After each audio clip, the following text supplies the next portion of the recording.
Hi, everyone. Today, we are going to learn chapter 2. This is the very first video for chapter 2. We are going to have 5 videos. Today, we are going to cover 4 topics. We have 4 learning objectives. First, we want to be able to identify integers. What are the integers? Secondly, we are going to learn how to graph integers on a number line. Then we want to be able to compare between 2 integers to see which one is bigger, which one is smaller. And finally, we are going to look at absolute values. Okay, now our first topic, identify integers. So what are the integers? Basically, integers are the collection of all of the whole numbers.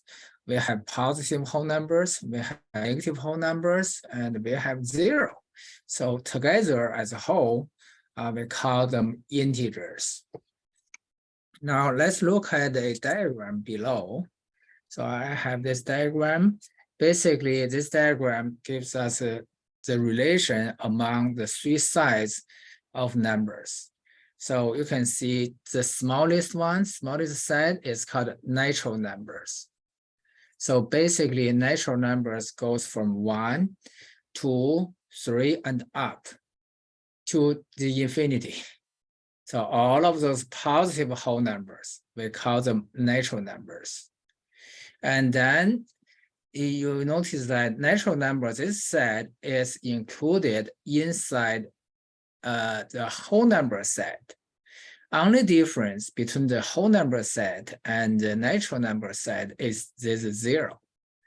So in other words, a whole number set starts with 0. So 0, then up, 0, 1, 2, 3, 4, 5, and so on to the infinity. Now, apparently, the largest side among these 3 is integer size. Integer size includes all of those numbers, whole numbers, I mean. So negative whole numbers, -1, -2, -3, -4, and the negative infinity.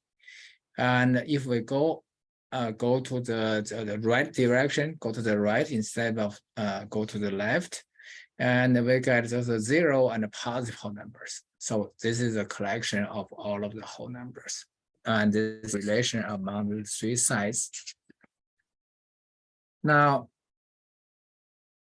let's make sense out of these negative numbers. Why do we even have negative numbers in mathematics, right? We have it because we need it. We need those negative numbers because in the real life, we have many things that are opposite. And we want to be able to represent those opposite things in mathematics. If one thing is positive, if we use positive numbers to represent something, then we need negative number to represent something that is opposite. Here are some examples that are opposite in real life. So in terms of money, we could have debt, we could have credit. They are opposite. In terms of temperature, we could have a temperature below 0, we could have temperature above 0. Again, they are opposite. Say, for example, 5 degrees above 0, 5 degrees below 0. In mathematics, we want to do calculation with those numbers, right? When we do the calculation, we cannot have English words in it. We have to represent it using symbols. That's why when we have, say, temperature above 0, if we use a positive number to represent temperature above 0, then negative number will indicate the temperature below 0. So instead of saying above 5 degrees above 0 or 5 degrees below 0, we can see positive 5 degrees, which just tells us it's above 0 because we use positive sign. And then negative 5 degrees just tells us it is 5 degrees below 0. Hopefully this makes sense to you. Another 2 examples, say we could have an object that is below sea level and an object that is above sea level. So that's opposite, right? Also, this we can use positive, negative sign to indicate opposite directions. For example, forward, backwards, right? Going up, going down, left and right, west and east, they're all opposite. So we can use negative numbers to represent opposite. So for example, if going to the east is indicated by a positive number, then going to the west will be a negative number. For example, you drive, say 60 miles per hour going to the east. If we use a positive sign to indicate going to the east, then negative 60 miles per hour will mean that you drive to the west at 60 miles per hour. Okay, let's look at our first example.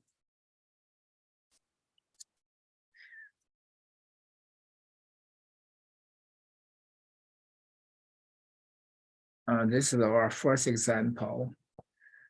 Express each amount as a positive number or a negative number. Say A, Angela owes $480 on her credit card. So that means she has debt, right? So we use a negative number to represent debt. So that'd be negative $480. Now B, the temperature is 29 degrees Celsius outside. Remember, in Celsius system, freezing point is 0 Celsius degree. In Fahrenheit, we have 32 degrees, right? So in here, 29 degrees Celsius represent the temperature is above the freezing point. So this is going to be a positive 29 degrees. So in mathematics, sometimes we don't write a positive sign in front of number. So if you don't see a positive sign, it's positive number. But if you do have a negative number, you have to write a negative sign in front of it. So the third one, a research submarine is at a depth of 245 feet. Apparently, submarine has to be below the level, right? So this is below. So we are going to have negative 245 feet. Now, that is our first example. Now, let me change the pen.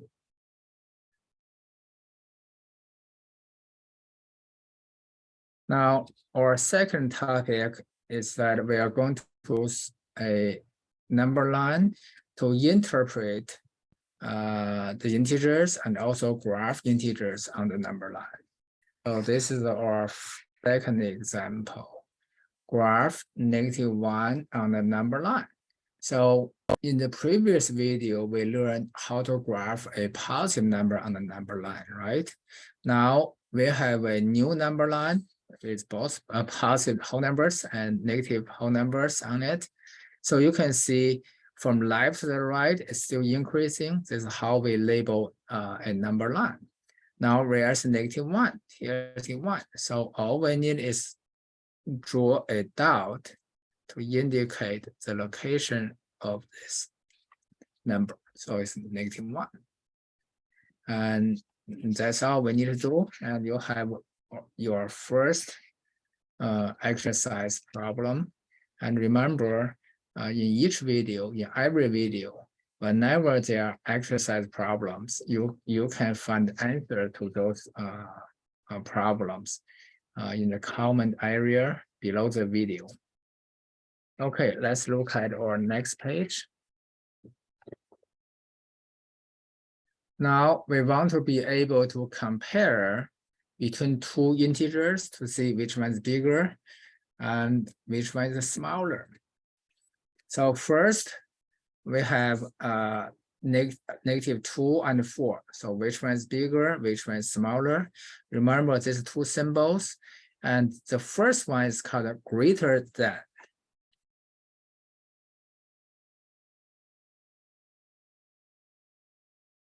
The second one is called smaller than. In either one, using either one, just make sure the opening of the symbols face the larger number. That's how we use these two symbols. So apparently 4 is bigger than -2. If you look at the number line, this is the location of -2, and this is the location of 4. So 4 is to the right of -2.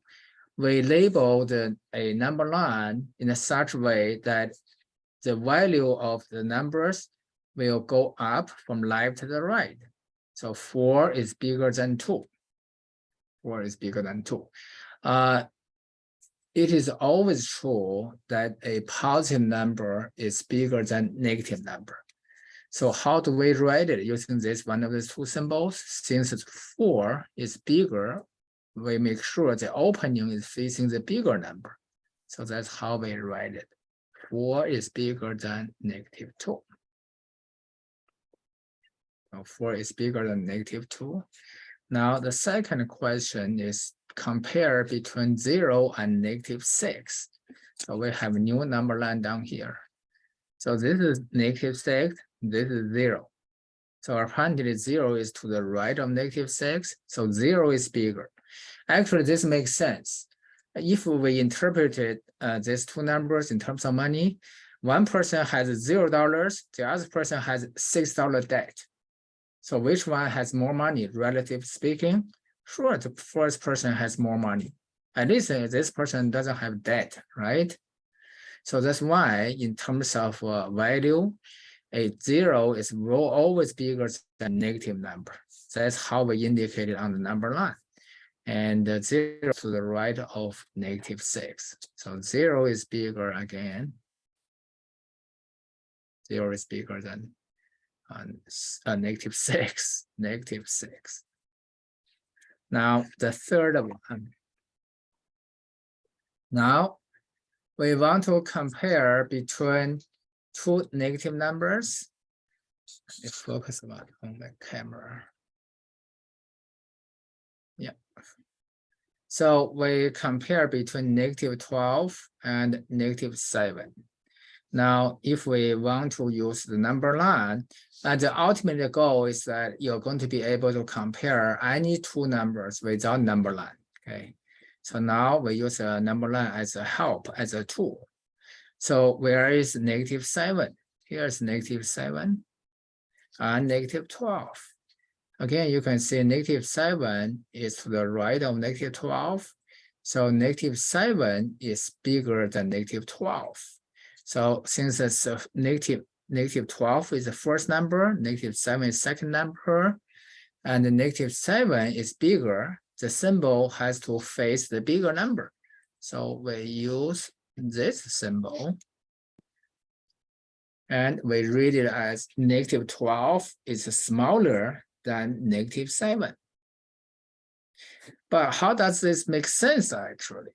So again, we can interpret it in terms of money. We don't have to use money, okay, to interpret this, but money is easier for people to understand.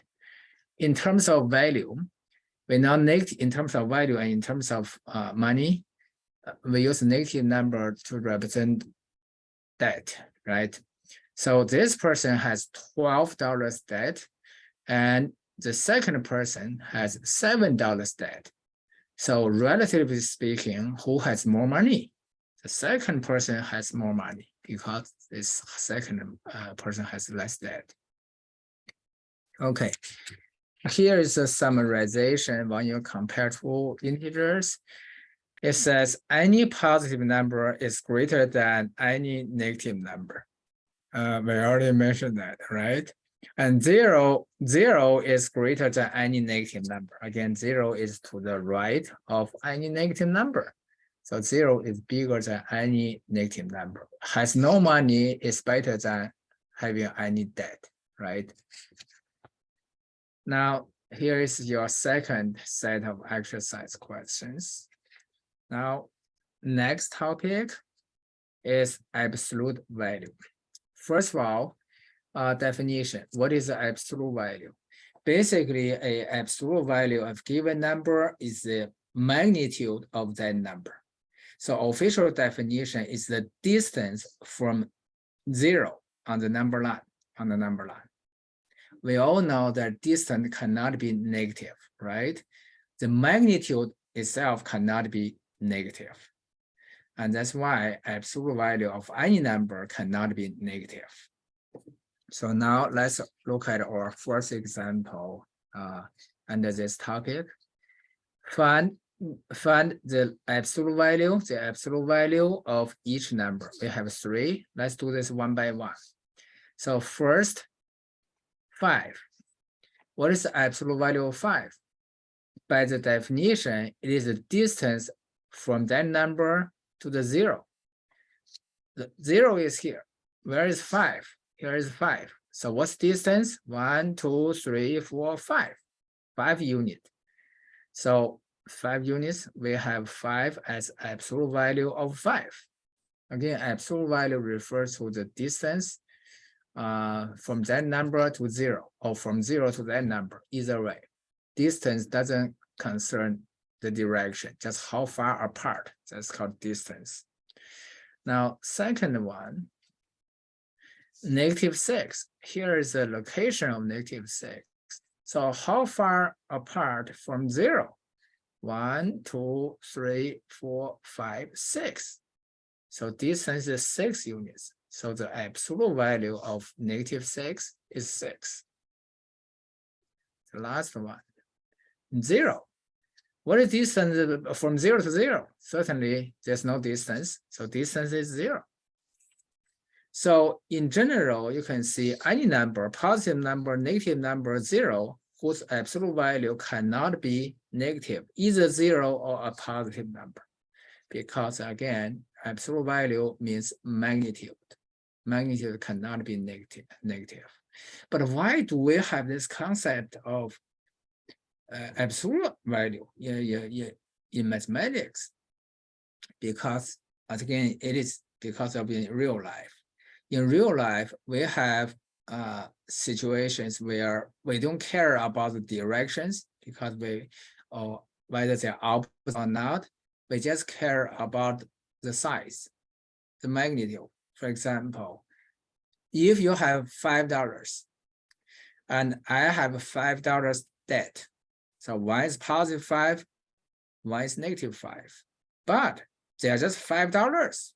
In other words, sometimes we don't care whether it's debt and whether it's your own money, because $5 is a very small number. It doesn't make much difference whether you have $5 debt or $5 of your own money. The magnitude make more sense.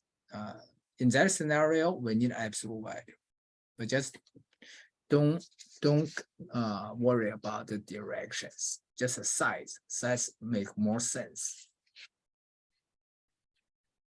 Okay, now here is your next exercise problems. And let me see if we have another one. Maybe we don't. This is the end of this video. Oh, there's another topic. It's not topic, something we need to know. So we have a symbol to indicate we are doing a absolute value operation. Absolute value is an operation, by the way. You take absolute value of a number, that means you only look at the magnitude of that number. So we use the 2 bars to surround a given number to indicate we are taking the absolute value of that number. For example, the absolute value of 5 is written as 2 bars with 5 even. So here's the last example in this video. We want to simplify the following, or we want to calculate the following. A, absolute value of -8. What is the size of -8? What is the magnitude of this -8? It's 8. So when we take the absolute value of a given number, we only look at the number. We don't look at the sign. And same thing for B. What is the absolute value of 27? It's 27. 27 is 27. And this is your last exercise problem. And that's all for this video. See you in the next video.